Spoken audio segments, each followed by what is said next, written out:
Well, Mark, a mixed afternoon to say the least. Poor first half and tremendous second.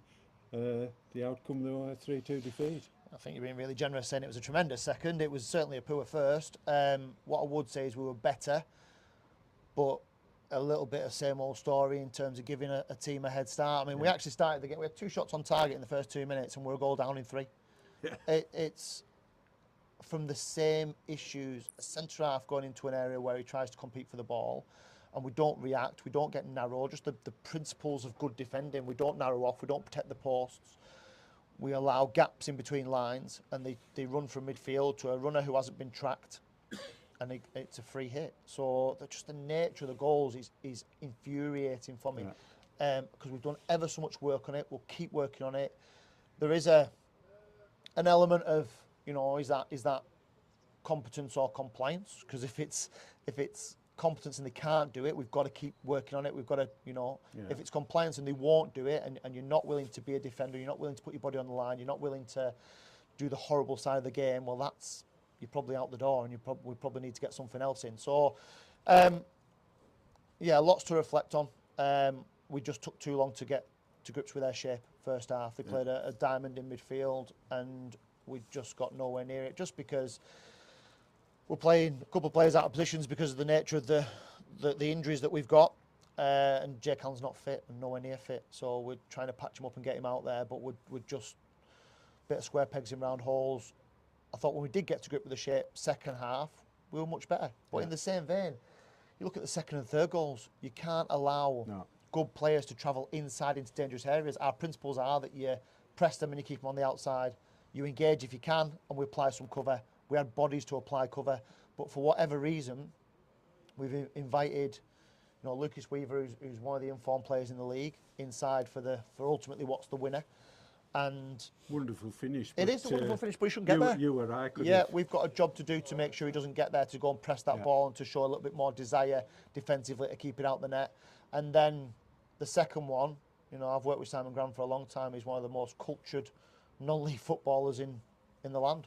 And you give him, I don't care if he's a centre half, you give him time and space, he'll pick it because he's got wonderful technical ability. So really, really annoyed, because you can't. The goals are so soft. I mean, ultimately, he's made one save, Alex, where they hit the bar, I think, in the second half. But have they had four attempts on goal? No. And they've scored 3. That's it. So it's far too. We're far too brittle defensively at the moment, and there's enough.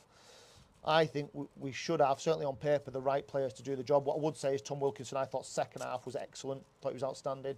And does the game change on a big decision second half? Quite possibly. 2 goals down when we get back into contention. The first penalty, obviously a lot of controversy surrounding that one. Your thoughts? Well, it's red, as far as I'm concerned. I mean, I think the view from the referee, although he's not willing to have a chat with anybody about it, is that he made an attempt for the ball.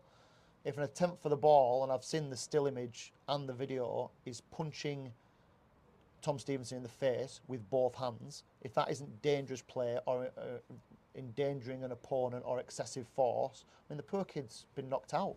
Yeah. So how is that not red? He's misjudged that. The goalkeeper's made an error. So based on that, it's red. And, we scored the penalty anyway, but we've still got half an hour in the game to play. Yeah. So would that change the complexion? Of course it would. So are we disappointed with that? Yeah.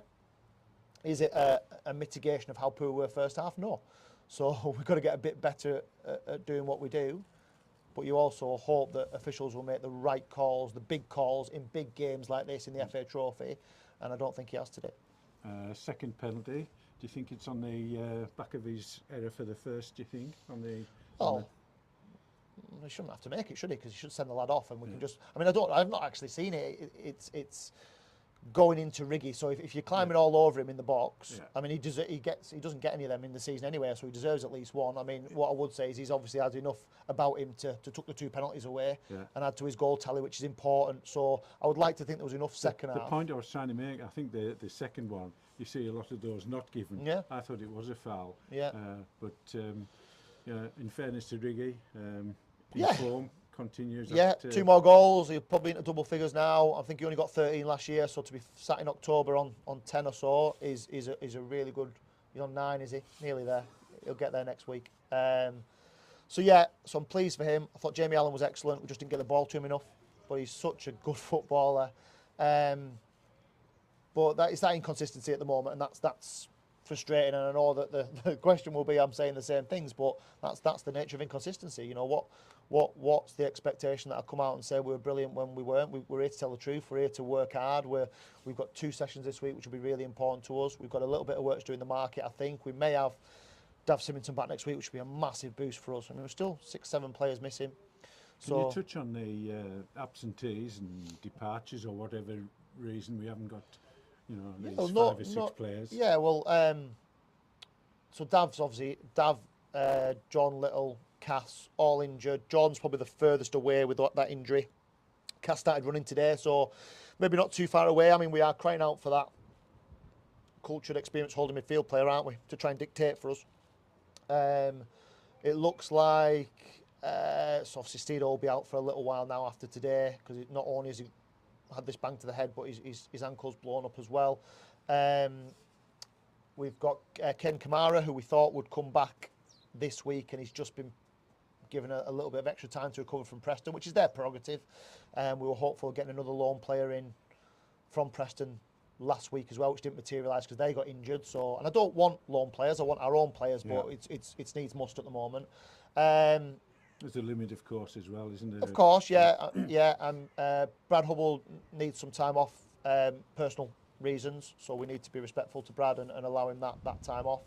And we'll see where he is in a few weeks or a month. There's more, isn't there? But that's probably as many as I can remember at the moment. Yeah. And as I say, it's we're putting a few square pegs in round holes where we'd rather not.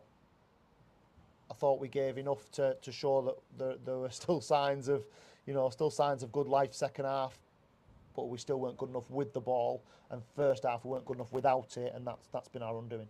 Are you angry tonight? Are you frustrated, or what's your mood? You've seen second half what we're capable of, and first half you didn't get that at all. Yeah, I don't want to lose football matches, so I can promise people that nobody takes it worse than I do. Nobody analyses and reflects as much as I do on what we do.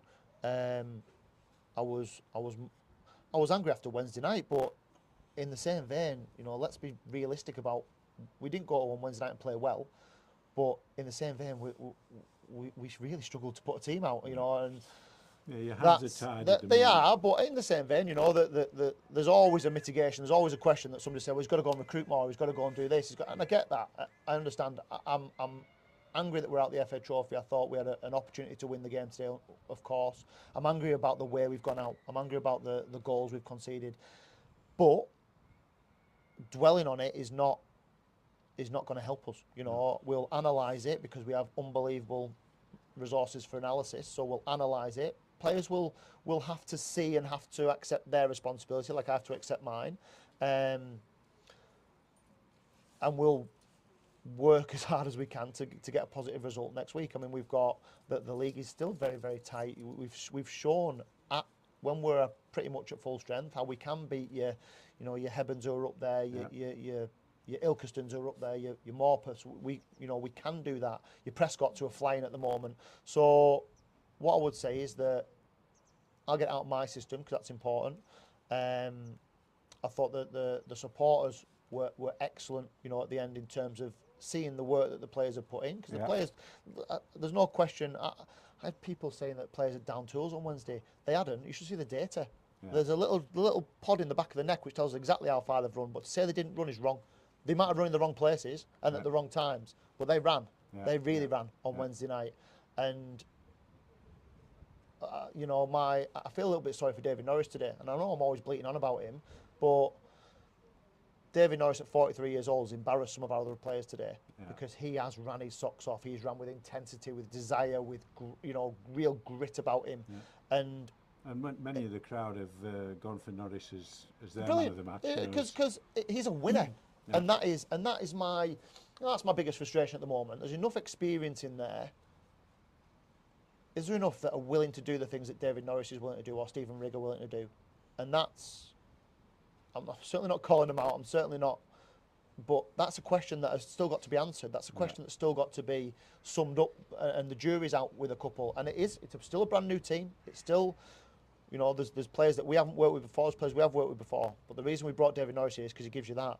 And I thought when we take the magic pod out and we get the data from it, David Norris will be through the roof at 43 years old. Now, if I was 25 in my team, I'd be thinking, oh, hang on a minute, I can't allow that. I can't have this. I can't have that old man outrunning me. But he, I thought he gave a real, you know, all action, grit, determination. Considering half his legs and arms are hanging off, you know, he does a brilliant job. We've got to get that from everyone, and that willingness to defend, that willingness to put your body on the line, that willingness to run through a brick wall for this football club and for the people inside it and outside it. Listen, there's always going to be people that criticise. There's always going to be. There was a comment made at Josh Galloway at the end, which I was furious with from the stands. I don't think that helps us. I think if supporters are going to come and support, and 99.9% of them absolutely do, and were brilliant, but I think to throw a bit of abuse at a young player like that, I was furious with that. That's not acceptable, and that doesn't help us. And if you're going to come here and pay your money, I appreciate you got your opinion, but try and help us as well. Try and get behind them. And, you know, as the Lion's Share did, and, you know, they were applauded off for their efforts, even though our quality wasn't quite there. No midweek game this week. Is that a good thing? Yeah, absolutely. 2 sessions, so we'll get them on the grass. We'll do some work with them. We'll you know, that's the other thing, you know, that we are trying to manage some, we're not trying to manage these agendas, but, you know, there is a very, very small nucleus of a very, very small amount of people who are very keen to try and derail what we're trying to do. And I find that really sad, you know, this narrative of that I haven't been at training, you know, I have no idea where these things come from, but they're embarrassing. No, I said embarrassing, and somebody jumped at me the other week, so I won't say that. But, you know, they're not good. They're not good. No. And we've got to be together as a football club. We've got to have as much unity as we can. And I get that. People want to come here and they want to see us winning football matches. I get that. But it's we like also... a tug-of-war team, isn't it? You've all got to, you know, pull in the same direction. Of course it is. And nobody is working harder than we are. Nobody is trying more than we are. I know what it takes to win games in this league. I've done it for a long time. Are we there yet? No. There's all kinds of reasons for that. And we're trying to fix every single one of them. You know, injuries don't help. Recruitment has been okay, but, you know, now that you need a bit of an emergency recruitment, it's not so easy. Yeah. So, yeah, loads to unpick from today. They're not going to get away from the fact that we're out the FA Trophy, and that's a painful one for us. But